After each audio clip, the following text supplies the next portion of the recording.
17-year-old Mark Peat makes his Aberdeen first-team debut because Peter Keir and David Priest are both injured.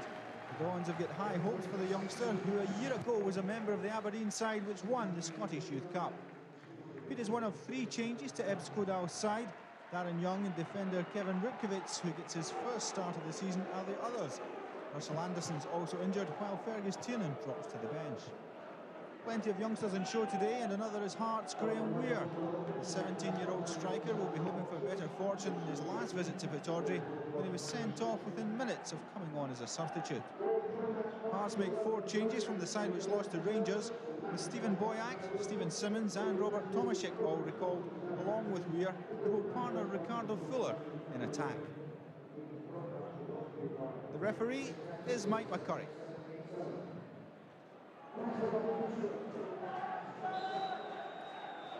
Well, if Aberdeen win here and Dunfermline fail to beat Celtic at Parkhead, then the Dons will have secured European football for next season.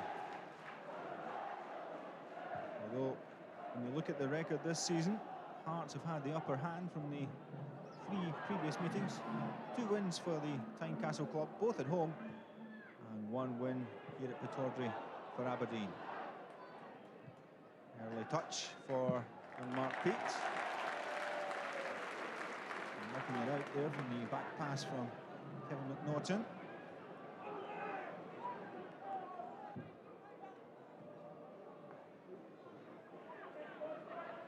Fuller starting lively, getting involved again, and this time it's Stephen Mahy who's brought to a halt. Sliding challenge there from Derek Young. Deemed a tackle from behind that one. Boyack curling it in. It comes, gets a touch, he's under pressure. Headed back in, and Andy Todd has opened the scoring for Hearts. It's only his 2nd start for the Tynecastle side since moving north from Bradford. A flighted free kick putting the young Aberdeen keeper under pressure. He didn't get a powerful enough punch. Andy Todd right underneath it. And his header had enough on it to find its way into the back of the net.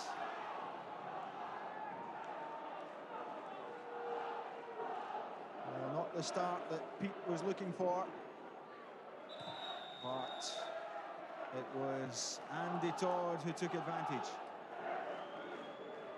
Todd's header. Pass from Darren Young to find McNaughton. Cross in, headed out by Todd. And Aberdeen get their first corner. The goal scorer having to do a bit of defending.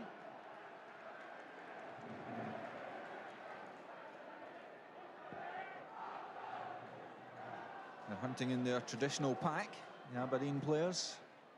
Fired in. There's the equaliser. What a response. It's another number 20 on the score sheet. And it's Kevin Rutkiewicz. Well, Rutkiewicz can play in defence and in attack. And he showed his striking capabilities there. Peeled off his marker. Lovely flick. And within 5 minutes of going behind, Aberdeen are back level.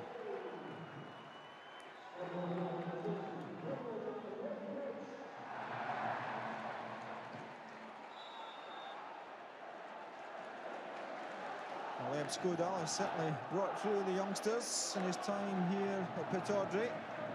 And another one produces the goods for him today.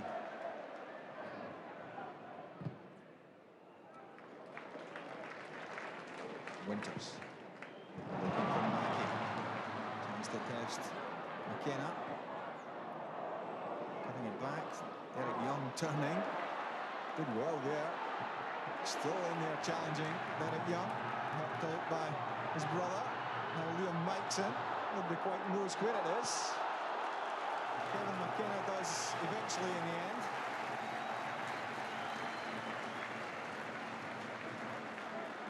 No holding back from the Aberdeen midfielders. nor Leon Mike.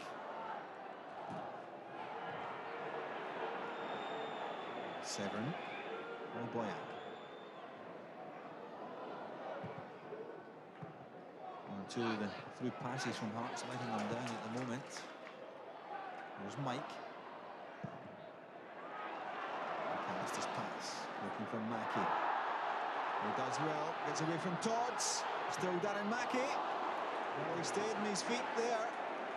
The sliding challenge from Todds. If Mackey had gone to ground, there's every chance he'd have won himself a penalty there. But all credit to the youngster. He was determined to make his way forward into the box. He stood up to the challenge. And Yemi was there to make the block.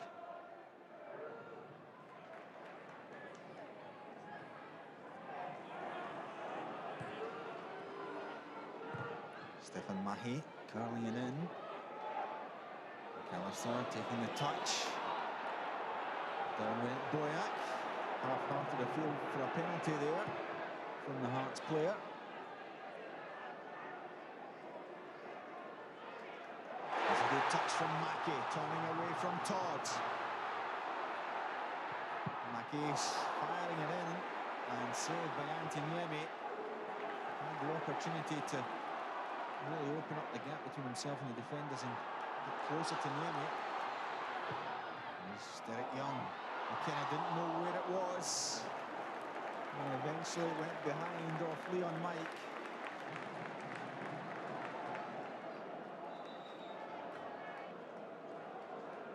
A low pass coming in from Derek Young.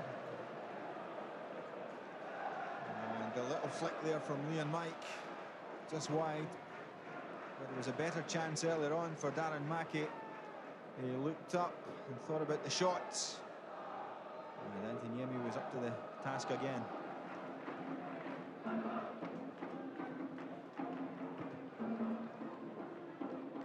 Winters, good control. Still Robbie Winters. And they just pulled that shot wide. Excellent diagonal pass from Kevin Rutkiewicz. And a fine take by Winters. And he just got the angle slightly wrong. Sandy Todd. There's two goes at it. Now Boyack. And there's Visconti. Boyack's done well. Good cross too. Carried away by Rutkiewicz. Mike turning it and giving it away to Mahi. Now Fuller, chance for the second. He overdid it there. Now Mahi. Here's Graham Weir. McKenna. And a good save from Mark Peets. And Hearts slightly overcooking it there. It was a great chance for Fuller, but he delayed in shooting until Mahi set up the opportunity. Weir kept it moving, and Pete made the save from McKenna's effort. Good play from Severin. Followed by a combination of McNaughton and Visconti.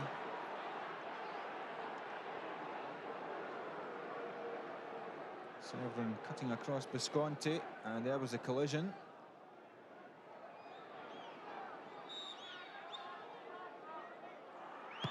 Boyack curling it in towards goal. Good touch from Mark Peet. He kept his eye on it. A deceiving strike from Boyack. Everyone expecting the cross, but it was direct. And Boyack trying his luck, but he didn't catch out the young Aberdeen keeper. Eb Skodal looking to take Aberdeen into Europe for the second time under his stewardship.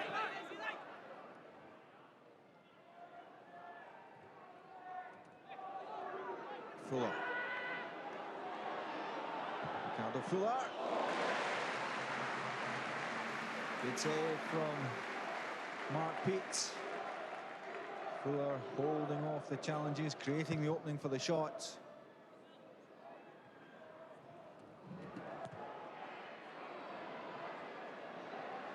Daddy going hard in and Flugel. Darren Young. Two of the Hearts bench believe that it was a two-footed tackle.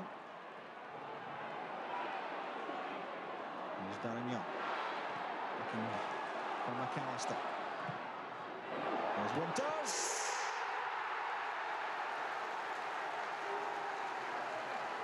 "78 minutes gone. Aberdeen are in front. The Dons fans enjoyed that one.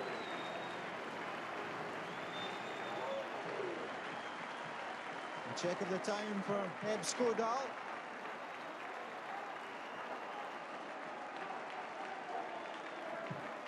And Winters on the score sheet for the 14th time this season. And he eluded his markers there.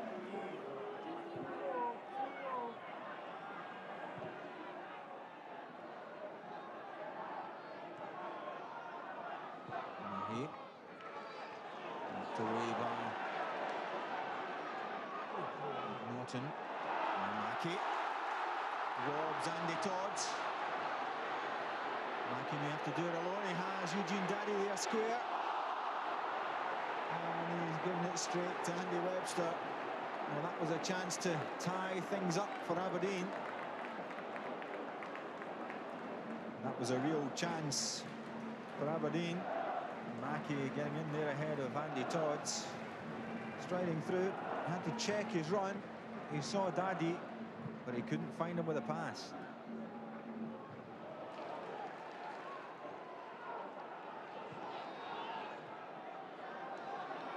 Severin. Simmons, good skills. Now Stephen Mahi. That's the equaliser. With less than 4 minutes remaining. Stephen Mahi may have given Hearts a European lifeline.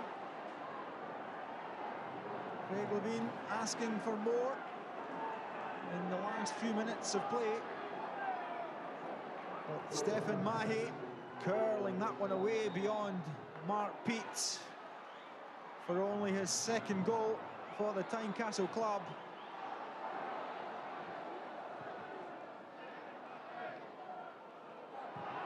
Maguire with the clearance. And Flugel, parts of the tails up. Simmons turning into Darren Young. There's Daddy. Now Winters looking for Darren Mackey with that pass. Niemi has to come out of his area and strikes it against Darren Mackey.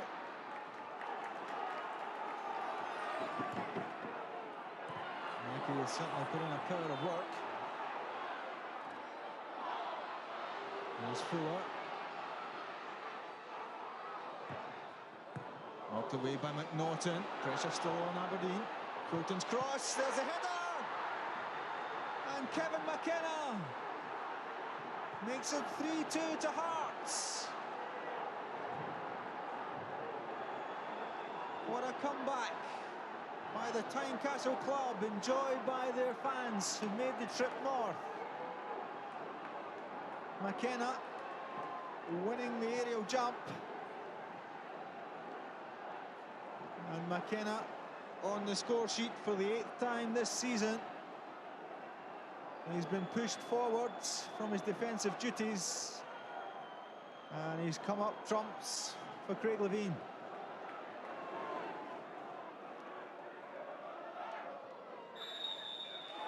Free kick given against Andy Webster. We're now almost a minute into stoppage time.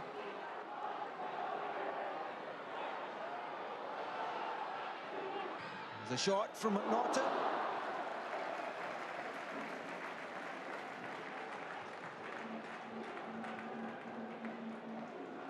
It was rising all the way from the boots of Kevin McNaughton.